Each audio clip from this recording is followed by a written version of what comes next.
Общо взето, това ще е днескашното съдържание, процедура по регистрация и претегляне на състезанията по тейкондо, теглови категории, тегляне на жребий за участие, игралното поле, времетраене на срещата и обозначенията на дисплея, начини за победа в срещата по тейкондо, отбелязване на точки и разрешени действия, забранени действия и наказания и видеоповторение.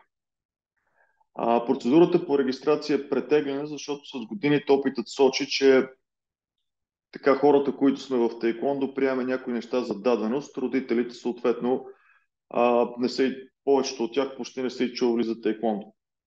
Това, което е важно да знаете, е, че всъщност състезанията по тейкондо са разделени на няколко принципа. Един от тях е възрастовия принцип, т.е. категория бейби, деца 5-6 годишни се състезават в нея, деца първа група са 7-9 годишните, деца втора група са 10-11 годишни, кадетите са 12-14 годишни, юношите са 15-17 годишни и оттам нагоре всички се водят мъже и жени. Другото разделение, което правим е съответно на клас А и на клас Б. Повечето от вас, които децата им са участвали по състезания, знаете, клас А е стандартният правилник, в който са разрешени удари с крак в главата. Клас Б е малко за по-начинаещи правилника и по-безопасния правилник, в който състезателите се състезават без удари в главата. Другото разделение, което се прави, е, разбира се, по килограми.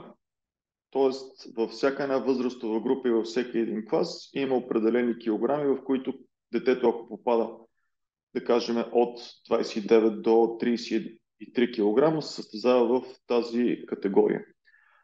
Обръщам специално внимание за това, защото много често се случва децата се мерят на кантар, знаеме колко килограма са за състезанието и когато дойдат в деня на кантара, се оказва, че те са с кило, по някой път и с две по-големи, защото са папкали малко повече или родителя не е обърнал внимание, нали, какво да им даде и най-важното колко да им даде за храна.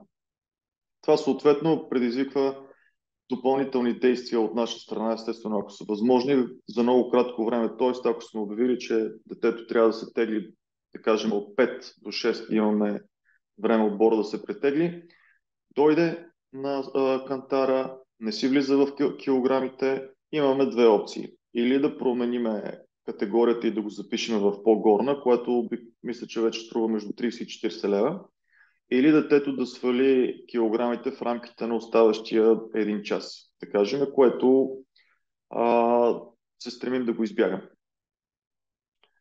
Така че обръщайте внимание на тези неща. Общо взето треньорите ги теглят доста по-рано, за да знаем как вървим и кой къде коя категория да го запишем. Въпреки това, за съжаление, заявките по смяна на категории приключват общо взето една седмица преди самото състезание. Тоест, тогава ние въвеждаме килограмите и се стремим да ги поддържаме. Така че, наистина, след като знаете колко килограма е вашето дете, в коя категория се състезава, обръщайте внимание и на храната, просто да не прекаляваме. Общо взето, стремим се да не караме децата да свалят килограми. За мен това е доста погрешно. За съжаление обаче, доста от треньорите, не само в България, го правят с идеята, нали, детето да има ръстово предимство, като отиде на състезание. И на общо взето на европейски първенства се случват доста фрапиращи неща. Да кажем, деца, които свалят по 5-6 кг, което е изключително много. Не говорим за мъже и жени, говорим за, да кажем, 12-14 годишни, който води до други здравословни осложнения. Това ще го коментираме след малко, като стигнем до тегловите категории. Процедурата по регистрация и претегляне на жребий. На вашето внимание виждате на слайда част от наредбата за всяко едно състезание. Общо взето наредбата представлява договор между организатори и участниците, в който са упоменати общо взето правата и задълженията на всяка една от страните. Разбира се, на всяка една наредба отдолу пише, че организаторите си запазват правото на промени, така че общо взето ние сме в техните ръце. Въпреки това, наредбата е изключително важен документ, защото винаги се ръководим по него. Това, което е описано, би трябвало да се случи. Дали това е така, вече друг въпрос. Както виждате, това е актуалната наредба за държавното първенство, което предстои да се проведе на 6 и 7 април в град Дупница. А, Срок за изпращане на одобрение за клубно участие до 29 март. Това вас не ви касае, просто клуба трябва да изпрати към един уебсайт заявка за клубно участие. Това, което вас ви касае като родители и трениращи и състезатели, е, че срок за регистриране на участниците не е по-късно от 23:59 на 31 марта. Тоест, тогава можем да запишем до тогава можем да запишем нашите състезатели. Срок за внасяне на промените на следващия ден. Тоест, ако аз съм записал даден състезател в възрастова група и в категория, имам общо взето от 31 всъщност до 1 април 23:59 мога да му сменя категорията. Отдолу е казано, че категория с по един състезател след тази дата ще бъде обединена с първата по-висока категория. Разбира се, това става след като се консултират с треньорите и с родителите, тъй като ако имаме състезател от по-долна категория, който отива в по-горна, за него е малко нечестно, тъй като ще играе с по-тежки състезатели. Това общо взето е решение първо на родителя, последствие и на треньор. При отказ от участие за състезатели сами в категорията в определения слог, такса не се дължи, но дължиме такса за всеки един регистриран състезател след 31 март. Тоест, ако сме се разбрали детето да участва на състезание и след 31 март нещо се случи, независимо дали е болен или не, дължиме такса към организаторите.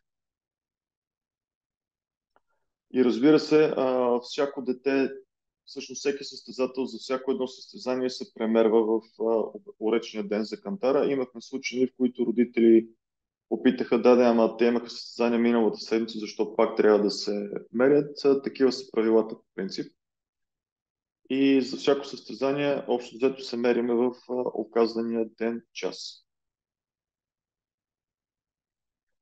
По време на претеглянето клуба трябва да бъде представляван от акредитиран треньор към клуба. Тоест, ако вие да кажем, ние сме обявили час от 5 часа, в който състезателите ни ще се мерят, а родител отиде с детето в 4 или 4:30, по правилата не трябва да бъде допускан и няма да бъде допуснат детето да се измери по-рано. Като, разбира се, когато се случи нещо подобно, опитайте се да влезете в положението и на организаторите, и на съдиите, тъй като наистина има доста участници на състезанието и организатора винаги се стреми да го направи възможно по-гладко, да минава по-бързо на кантара, особено когато има хора, които не си влизат в категориите, човека трябва да мине втори път, отнема повече време. И ако всичко беше идеално, общо взето за 15 минути, 20 може да мине целият отбор. Практиката сочи, че това доста често не се случва и общо взето трябва да минават по още един път на кантара. На кантар е възможно да се мине официално само 2 пъти. Тоест, идва отбора, децата влизат на кантар, свалят си дрехите, остават по бельо, качват се на кантара. Даден състезател не влиза в категорията, решаваме, че ще сваля, да кажем, 200-300 грама. Треньора го изпраща отвън, зачислява му някой към него, който следи, нали, го окуражава да потича, да се поизпоти малко, за да свали тези 200-300 грама, може да отиде и до туалетна. След което следващия път, в който състезателят се качи на кантара и пак не влезе, той бива автоматично дисквалифициран. Разбира се, всеки един по принцип организатор би трябвало да осигурява и един контролен кантар, който е еднакъв с този, на който ги мерят официално. Т.е. след като веднъж се знае, че състезател не влиза, или дори ако още в началото се премери на контролния и види, че не влиза, започва да сваля излишните грамове или килограми, при което след като се качи на контролния и му покаже, че той си влиза в категорията, спокойно отива и на официалния кантар. Конкретно за състезанието в град Дупница за държавното първенство, общо взето се прави лек реверанс, тъй като повечето състезатели са от София. И има специален кантар за тези състезатели, разбира се, с другите градове е по-трудно, тъй като не са или един-два града, но за София се прави специален кантар, който е деня преди състезанието. Всеки един състезател се мери за двата състезателни дни, независимо дали играе събота или неделя. Конкретният ден. Това е в петък от 5 до 7 след обяд. Има локация на карта в частно училище Дружба. По принцип има и кантар деня на състезанието. Единствената разлика е, че в кантара в деня на състезанието не се позволява да се правят смени на категорията. Тоест, ако наш състезател се измери петък и не влиза в категорията, ние можем да му я сменим. Срещу, разбира се, съответната глоба. Ако обаче състезател се измери в деня на състезанието сутринта и не си влиза в категорията, то автоматично дисквалифицира.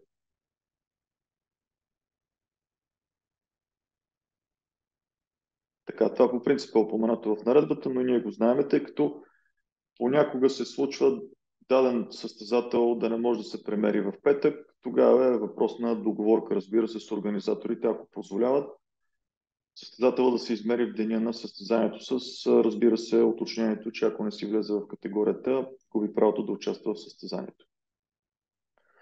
На вашето внимание са тегловите категории за възрастова група кадети. Както по-рано отбелязах, във всяка възрастова група има определени теглови категории. При малките мисля, че започват от 17-18 кг, може би. Тук сме извадили кадетите, защото са малко по-интересни. По принцип има състезанията, които са официалните, така наречени за ранглист състезания, се провеждат на два принципа по отношение на тегловите категории. По-горната е стандартната, която мисля, че миналата или по-миналата година всяко едно състезание се провеждаше. Там нещата са много ясни. Момчета, момичета, не надвишаващи 33 кг състезават в дадената категория. Между 33 и 37 в следващата и така. Докато стигнат до 61-65 кг и тежката категория, която за кадетите момчета е над 65 кг, независимо дали е 66, дали е 106 и така нататък. И момичетата, които са от 59 кг нагоре. Това са 12-14 годишните кадети. Тъй като зачастиха много случаите, на които наистина ставахме свидетели на такива състезания, как треньорите карат децата да свалят изключително много килограми. Много случаи, смисъл, родителите са окей с това нещо, което също не го одобряваме. Се въведе друга система, която има съотношение между килограми и ръст. Те са по принцип изхождат от Body Mass индекса. Така че, да кажем, състезатели, които не са по-високи от 148 кг, трябва да имат тегло между 33 кг и 45 кг. Състезатели, да кажем, над 180 см, трябва да имат максимално тегло 80 кг, минимално тегло 52 кг. Тази система поражда други проблеми от своя страна, а и разбира се разликата между 12 кг в дадена категория също може да се окаже много голяма. Нали? Но пак е стъпка в посока децата да тренират и да се състезават без особен риск за тяхното здраве, особено такива рискове, които може да избегнем, като свалянето на килограми. Има редици изследвания, които сочат, че с течение на времето това нещо води до доста повече здравословни осложнения при децата. Така че наистина пък в желанието си да покажем, нали, колко сме по-добри от други и да получим каквото можем предимство, се правят неща от порядъка наистина сваляне над 4-5 кг.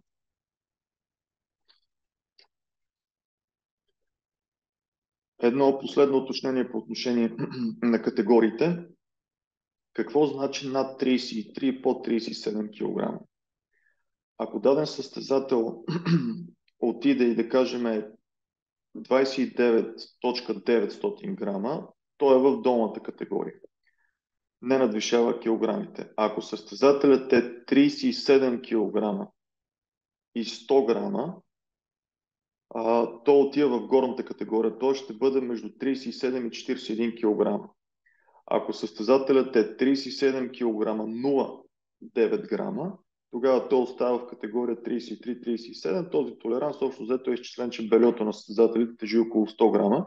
И тъй като не е нормално да ги карат да се теглят голи, както от децата, така и големите, затова е оставен просто там.